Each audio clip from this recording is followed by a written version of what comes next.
Hello friends, welcome back to my channel Pratibha Bagiya. और आज मैं आ गई हूँ अपने टेरेस गार्डन में। और जैसे कि मैं हमेशा दिखाती हूँ कि मेरे गार्डन में सब्जियाँ खूब फल रही हैं, फूल आ रहे हैं, खूब सारे फूल सीज़न के हिसाब से खिलते हैं।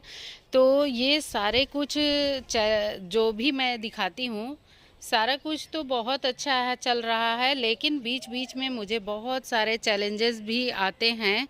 इतना बड़ा टेरेस गार्डन है और जैसे कि मैं हमेशा बताती हूँ कि मैं टोटल ऑर्गेनिक वेजिटेबल्स गार्डनिंग कर रही हूँ और वेजिटेबल्स गार्डनिंग के साथ साथ मैं फ्लावरिंग प्लांट भी लगा रही हूँ। समस्याएं भी आती हैं जिनका समाधान भी मैं बताती रहती हूँ कि आप भी कर सकते हैं, और वही चीज़ें बताती हूँ जो मैं खुद करती हूँ और जो जो ट्रिक्स करती हूँ वही मैं शेयर करती हूँ। मैं आज वही कुछ शेयर करने वाली हूँ। जैसे कि मौसम बदल रहा है तो पेस्ट अटैक यानी मीली बग इस समय बहुत ज़्यादा लगते हैं। ये जब सीज़न बदल रहा है, सर्दी से अब हम गर्मी की तरफ जा रहे हैं, इस समय जो भी पौधे हैं जिन पर नए नए फुटाव हो रहे हैं, नई ग्रोथ आ रही है, जैसे कि हमने गुड़हल के पौधों की कटिंग वगैरह कर दी है या जो भी परमानेंट पौधे हैं, तो गुड़हल के पौधे पे बहुत ज़्यादा अटैक होता है मीली बग का। और जो ब्लैक एफिड्स होता है, ग्रीन एफिड्स होता है, ये सभी जो भी पेस्ट अटैक होते हैं, इनको सुधारने के लिए मैं क्या करती हूँ, क्योंकि मैं केमिकल गार्डनिंग करती नहीं हूँ तो मैं कोई भी केमिकल अपने गार्डन में नहीं डालती हूँ। तो फिर मैं मीली बग से कैसे छुटकारा पाती हूँ, जो भी एफिड्स आते हैं उनसे कैसे छुटकारा पाती हूँ। वेजिटेबल्स जो हम खाने के लिए ग्रो कर रहे हैं उन पर केमिकल बिल्कुल नहीं यूज करती, फूलों पर भी बिल्कुल नहीं। मैं अपने गार्डन में बिल्कुल केमिकल यूज़ नहीं करती हूँ। और जब हम ऑर्गेनिक गार्डनिंग कर रहे हैं तो हमें बहुत सारे चैलेंजेस आते हैं जो कि हमारे पौधों को बचाने के लिए बहुत ही ज़्यादा टफ होता है। कि अगर हम केमिकल का स्प्रे कर देते हैं तो पौधे हेल्दी हो जाते हैं और जितने भी तरह के रोग हैं वो बिल्कुल ख़त्म हो जाते हैं। तो मैं कोई भी केमिकल स्प्रे नहीं बताऊंगी, जो भी मैं करती हूँ वो चीज़ें आप देखिए। मिर्ची गुड़हल है, इसको मैंने रिपॉट किया था, रिपॉट किया और फिर इसके बाद इसको मैंने ध्यान नहीं दिया और इस पर लगने लगे हैं, देखिए इस तरह से इतनी ज़्यादा मिली बग। और मैंने यहाँ इन पौधों पर ध्यान नहीं दिया, बस इसी पर लग रहे हैं। और जो कि ये देखिए पौधा कितना हेल्दी है, और इसको अगर हम जल्दी से जल्दी नहीं साफ़ करेंगे तो ये हमारे पूरे पौधे को ख़त्म कर देगा। तो मीली बग के लिए तो मैं देखिए कई तरीके यूज़ करती हूँ, तो आज पूरी वीडियो देखिएगा और इस पर मैं बताऊँगी कि क्या क्या तरीका मैं यूज़ करती हूँ। और इस तरह से जो सूखी पीली पत्तियाँ होती हैं इनको तो ज़रूर हटा दें, इससे भी बहुत ज़्यादा कीट अटैक होते हैं। पौधों को हमेशा चेक करते रहना चाहिए। जब हम चेक करते रहते हैं, हमेशा पौधों पर निगरानी रखते हैं, देखते रहते हैं, तो हमें पता चलता रहता है रोग फैलने से पहले ही। जैसे रोग की शुरुआत होती है तभी हमें पता चल जाता है कि हमारे पौधों में कुछ एफिड्स लग रहे हैं या कुछ माइट्स लग रहे हैं।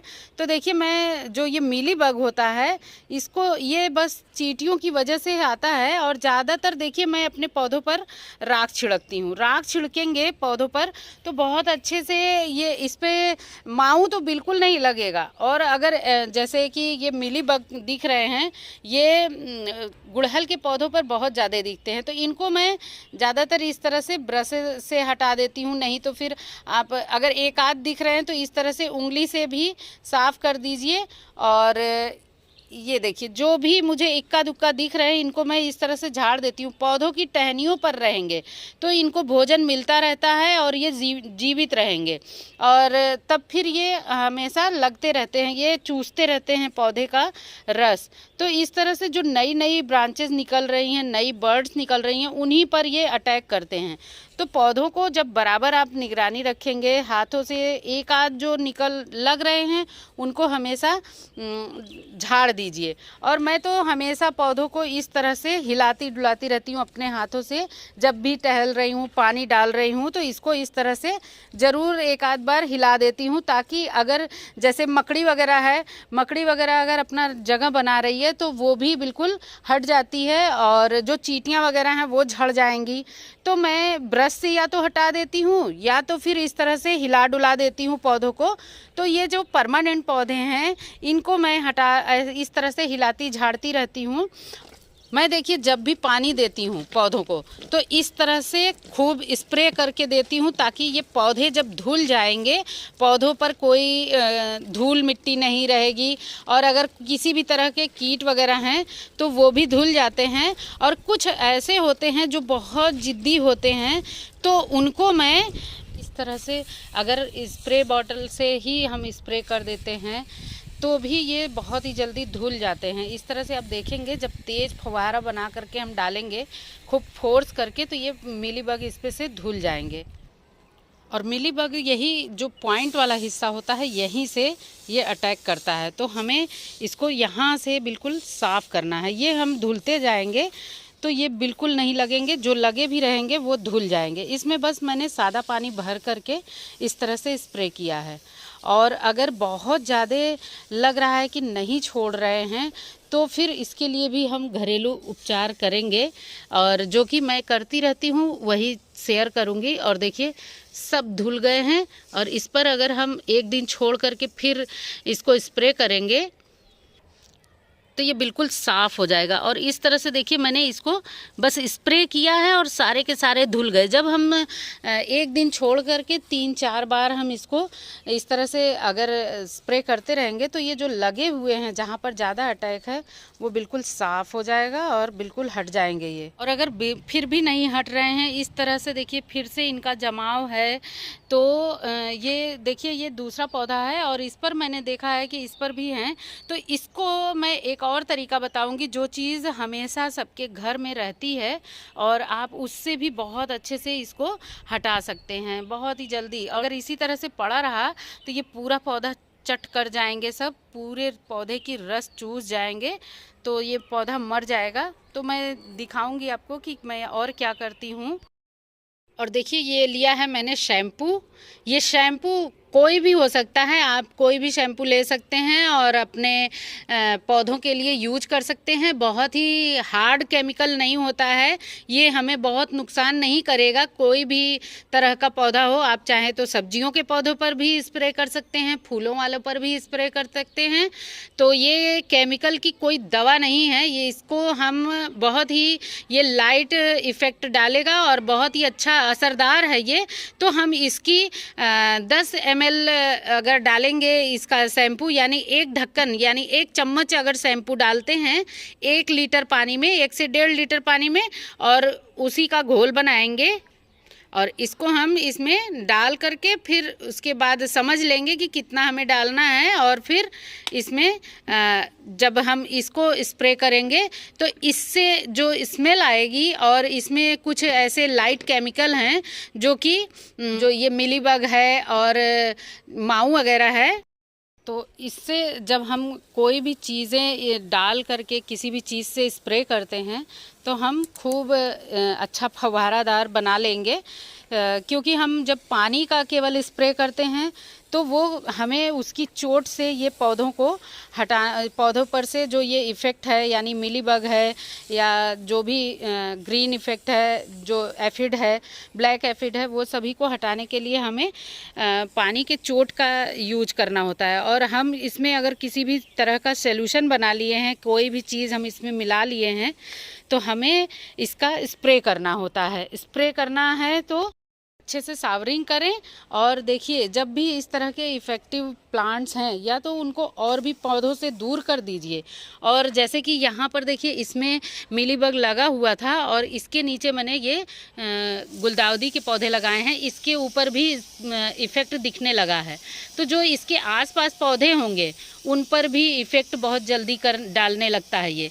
तो इस तरह का सलूशन बना करके आप सभी पूरे पौधों पर स्प्रे कर दीजिए। समय समय पर स्प्रे करते रहेंगे तो पौधों पर लगेगा नहीं, और एक पौधा अगर इन्फेक्टेड होता है तो वो बहुत ही जल्दी उसके संपर्क में आने वाले जितने भी पौधे हैं उन सभी पर इफ़ेक्ट डालेगा। और आप इसको वेजिटेबल्स प्लांट्स पर भी स्प्रे कर सकते हैं, फ्लावरिंग प्लांट पर भी स्प्रे कर सकते हैं।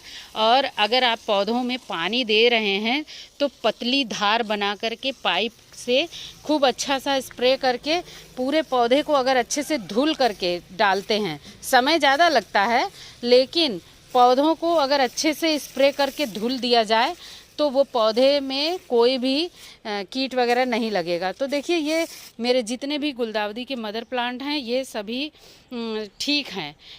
ये इस पौधे से थोड़ी दूर पर हैं, लेकिन अगर मैं थोड़ी देरी और करती तो ये मेरे और भी पौधों को इन्फेक्टेड कर देता। और देखिए, बहुत ही जल्दी बिल्कुल मिनटों में ये साफ़ हो गया है। और इसमें अगर हम 2 दिन तक देखते हैं फिर से अटैक नहीं हुआ तो हम 3-4 दिन के बाद इसी तरह का सलूशन बना करके फिर से स्प्रे करेंगे। और लगातार जब भी हम पानी डाल रहे हैं पौधों में, तो हमको पौधों में पानी खूब अच्छा सा तेज़ धार बनाकर पाइप से अच्छे से पौधों को धुलते रहना चाहिए। पौधों की धुलाई जब अच्छे से हो जाती है तो जो भी कीट वगैरह होते हैं, कोई भी पेस्ट है, तो उससे दूर हो जाते हैं, धुल जाते हैं। तो ऐसे ही बीमारियां बहुत सारी धुल जाती हैं। और जो भी पौधे सूख रहे हैं, जो पुराने हो चुके हैं, जैसे इस तरह का ये मैरीगोल्ड है, ये अगर यहाँ पर पड़ा रहा तो यहाँ पर देखिए इसमें ये इफ़ेक्ट डाल रहा है, यानी इस पर भी मिलीबग लग रहा है।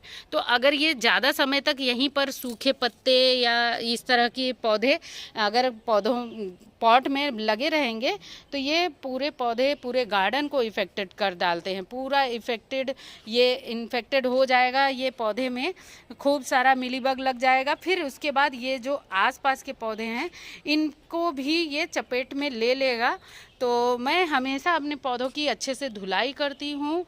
पौधों में अगर बहुत ज़्यादा लग गया है ये मिलीबग, तो आप चाहें तो उनको काट करके बिल्कुल हटा दीजिए। जैसे सूखे पौधे हैं, जो भी पुराने पौधे हैं, अगर वो बेकार हो गए हैं, लग रहा है कि अब नहीं खिलेंगे, तो उनको बिल्कुल हटा दीजिए। और कोई भी पौधा देखिए मेरा इन्फेक्टेड नहीं है, सब बहुत ही अच्छे हेल्दी हैं। इस तरह से मैं पौधों की धुलाई करती रहती हूँ। जिस पौधे पर ध्यान नहीं देंगे आप, अगर उस पर थोड़ा सा भी इफ़ेक्ट आया है तो फिर वो और भी पौधों को इन्फेक्टेड कर देगा और पौधे सब खराब होने लगे। और जो ये शैम्पू वाला सलूशन मैंने बनाया है, आप इसको हर तरह के पौधे पर छिड़क सकते हैं। और पौधे को हेल्दी रखने के लिए कोई ज़रूरी नहीं है कि हम केमिकल ही यूज करें। इस तरह के जो होम में रेमेडीज़ होती हैं उनको यूज करिए। और आप चाहें तो एलोवेरा को कूट करके, एलोवेरा की पत्तियों को भी कूट करके आप 1 रात के लिए पानी में भिगो दीजिए। फिर उस पानी को छान करके उस पानी से भी आप पौधों पर स्प्रे कर सकते हैं। आपको शैम्पू भी डालने की ज़रूरत नहीं है। और अगर शैम्पू नहीं है तो लिक्विड डिश वॉश डाल दीजिए, वो भी बहुत अच्छा काम करेगा। और इस तरह से अगर लीफी वेजिटेबल्स वगैरह आपने लगा रखी हैं, मैंने देखिए यहाँ पर मूली लगाई है, मूली भी बहुत अच्छी हार्वेस्टिंग दे रहा है। और यहाँ पर पालक लगाई है, पालक भी ये हार्वेस्टिंग दे रहा है। और नई पालक भी मैंने लगा ली है। तो इन पर अगर मुझे मिलीबग या माऊ वगैरह से बचाना है तो ये देखिए, ये है लकड़ी की राख, इसकी बराबर मैं इसको छिड़कती रहती हूँ इस तरह से पौधों पर। और अभी तो शाम का समय है, सुबह सुबह की जब ओस होती है, ठंडी धूप होती है, उस समय आप इस तरह के जो भी राख वगैरह हैं इनको छिड़केंगे तो इससे भी मिलीबग, माऊ और हर तरह के पेस्ट जो हैं वो दूर रहते हैं और पौधे बिल्कुल सुरक्षित रहते हैं। इस तरह से हमेशा सबके पास राख तो ज़रूर होती है, और इस तरह से पौधों को कवर कर देते हैं राख से, तो अटैक नहीं करेगा कोई भी तरह का कीड़ा। और इसी तरह की छोटी छोटी चीज़ें हैं, छोटी छोटी बातें हैं जो मैं अपने गार्डन में यूज़ करती हूँ। छोटे छोटे तरीके हैं, कहने के लिए बहुत छोटी बात है, हर कोई यूज़ करता है। और लेकिन इसको किस तरह से हम अपने पौधों को बचा सकते हैं, छोटे छोटे कोमल कोमल पौधे जो हैं वही ज़्यादा इफ़ेक्टेड होते हैं, जैसे इस तरह का जो कोई भी छोटे नई पत्तियां आ रही हैं इन पर ज़्यादा इन्फेक्टेड करते हैं। इस तरह से मैं अपने पौधों को बचाती रहती हूँ, जो भी करती हूँ वही शेयर करती हूँ। चाहे सब्जियों के पौधे हों चाहे फूलों के पौधे हों, सभी को आप इस तरह से बचा सकते हैं। समय समय पर पानी से धुलाई करिए, छिड़काव करिए राख का, और अगर एक दो लगे हुए हैं कीट तो उनको ब्रश से साफ़ कर दीजिए, चाहे टूथ ब्रश से साफ़ करिए चाहे पेंट ब्रश से साफ़ करिए। तेज़ धार के पानी की तेज़ धार बना करके पूरे पौधों को धुलाई डेली किया करें। मैं रात में ही, शाम के समय ही अपने पौधों में पानी डालती हूँ और उनकी अच्छे से धुलाई कर देती हूँ। पौधे हाइड्रेट भी रहते हैं और उसके बाद ये कीट वगैरह से भी धुल जाते हैं, कीट वगैरह से भी बचाव हो जाता है। तो उम्मीद है वीडियो आपको अच्छी लगी होगी। वीडियो अगर ज़रा भी अच्छी लगी हो, ज़रा भी इन्फॉर्मेटिव लगी हो तो वीडियो को लाइक करें, शेयर करें, और अगर चैनल पर नए हैं तो ज़रूर सब्सक्राइब कर लें। कोई भी कमेंट हो, कोई भी क्वेरीज हो, कमेंट सेक्शन में आकर ज़रूर पूछें। मिलते हैं नेक्स्ट वीडियो में। Bye bye, thank you.